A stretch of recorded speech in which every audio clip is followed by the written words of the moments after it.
What's up guys, as a Ford technician, I can tell you that the most common modification I see on the trucks that come through the door is a leveling kit.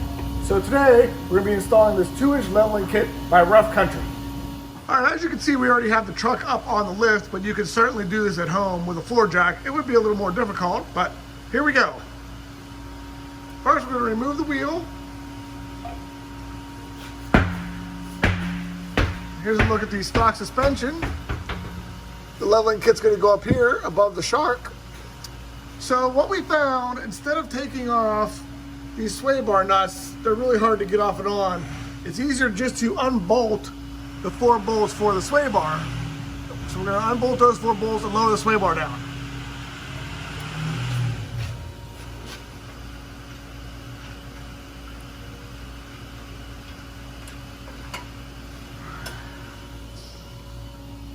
All right, so we could just let that hang on the links there. Next, we're going to remove these bolts that hold the harnesses on the brake line. That's a 10mm and an 8mm bolt. Then we're going to use a trim tool to pop out the hoses and the ABS line.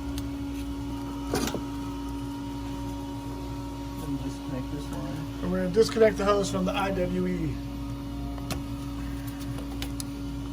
Next, we're going to remove the 2 21mm bolts that hold the caliper anchor on.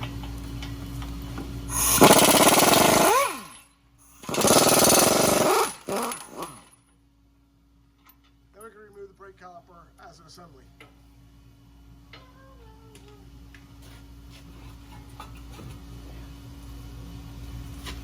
You don't want to let the caliper hang by the brake line, so we're going to hang it up here on the sway bar. Right tip. Next, we're going to remove the rear rotor. Next, we're going to remove the dust shield on the axle.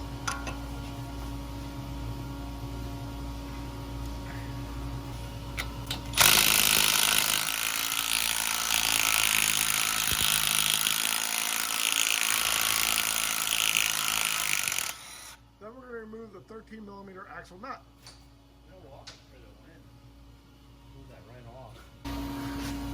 Next, we're going to remove the 21mm nut on the outer tie rod.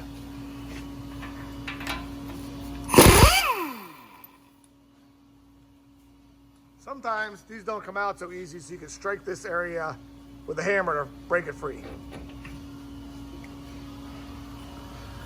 Now we're going to remove this 18mm nut on the upper control arm.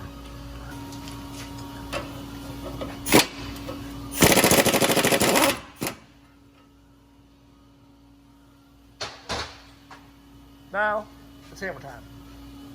Next, we're going to strike the knuckle here to break the upper control arm loose.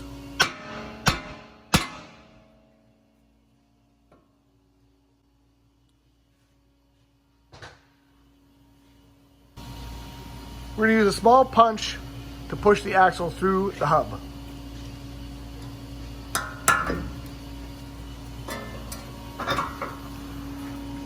You just let the axle sit there for now. Next, we're going to remove the 2 lower 18mm shock nuts.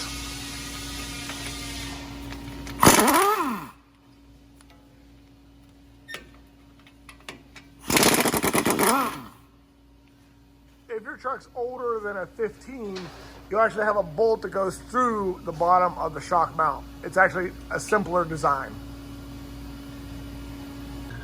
Next, we're going to remove the 3 18mm upper shock bolts.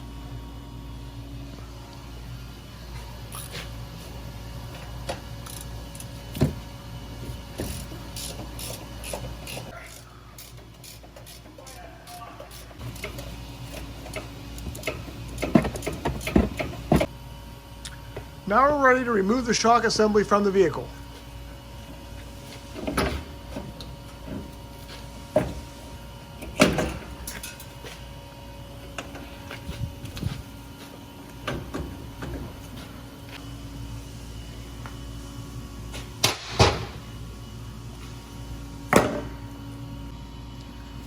Now we're ready to install the spacer on top of the shock.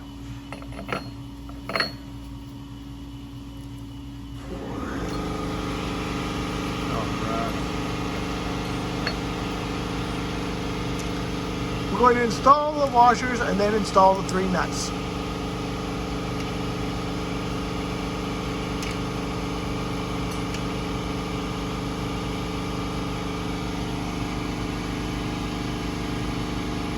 These nuts are 18 millimeter.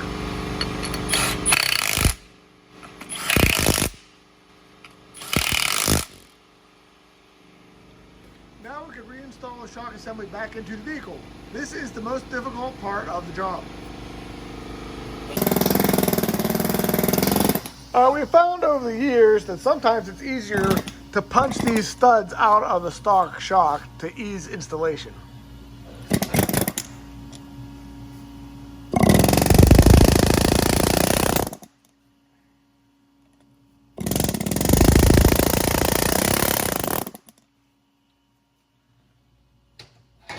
So this side says out, so that's how you know how to put it back in the vehicle.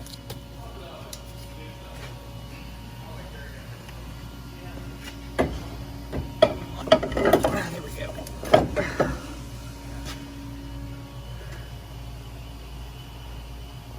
Now that the shock assembly is back in place, we can start bolting it in.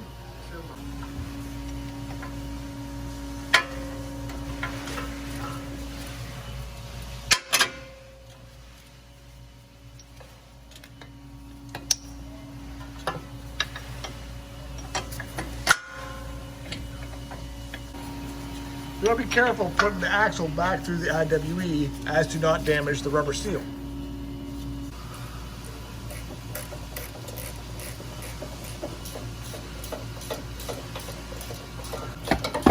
The new nuts are 17 millimeter, not 18 millimeter like they are from the factory.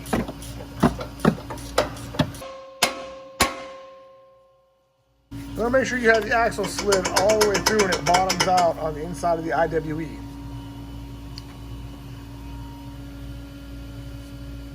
Before you reinstall the nut.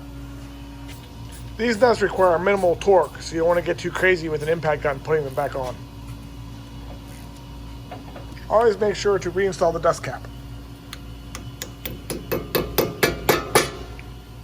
Install the outer tie rod end. And the 21 millimeter nut.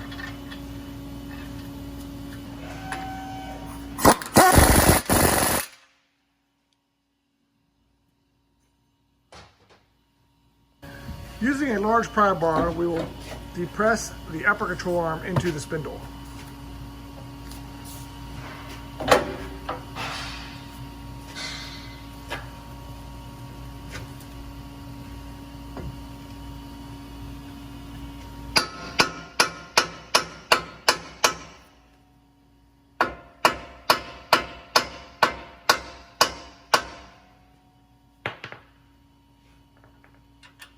Now we'll reinstall the 18 millimeter nut.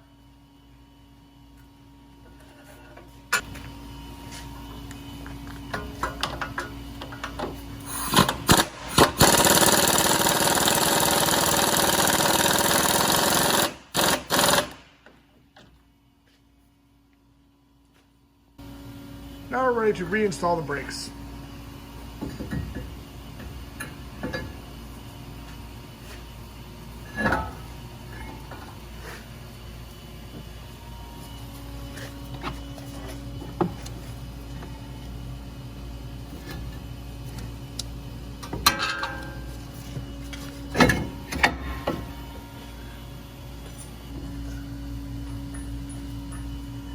Then we can reinstall the 21 millimeter bolts for the copper bracket. Next, we're going to reinstall the 8 and 10 millimeter bolts that hold the brake hose and the ABS line.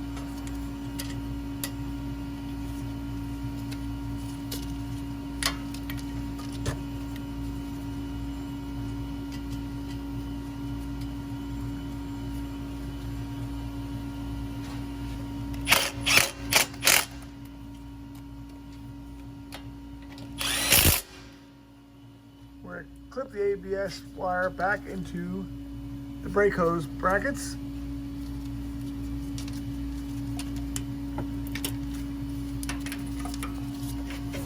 And reconnect the sensor.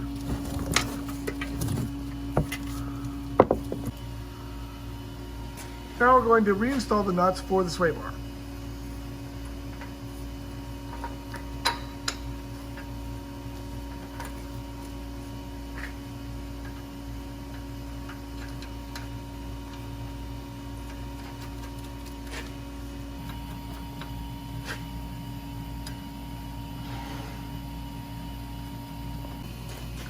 If you did, in fact, lower the sway bar, you're going to need to reinstall the lower engine shield.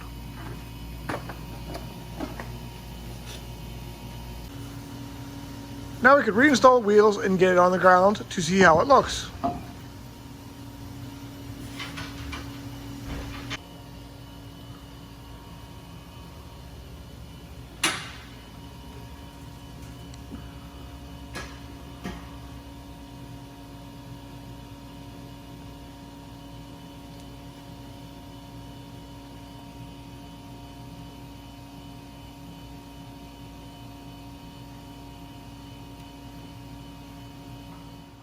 Alright, so here's what the finished product looks like. As you can see, the wheel gap is pretty close to being even from the front to the back. Still a little bit of a hair difference, I would say, in the rear, but if you put some weight in there, it'll make it completely level. But we did raise the front end 2 inches.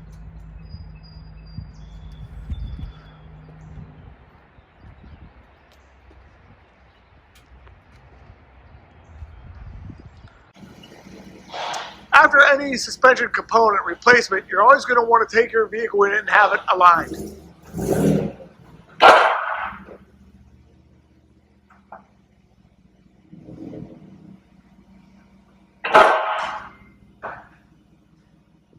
Alright, so that's it for today's install video. As you can see, with the right tools, this is a fairly painless operation. It probably took us maybe 25 minutes to do this one side, so taking us a little over an hour. But if you're doing this on a floor jack with hand tools, it's obviously going to take you much longer, but it's not the most difficult install.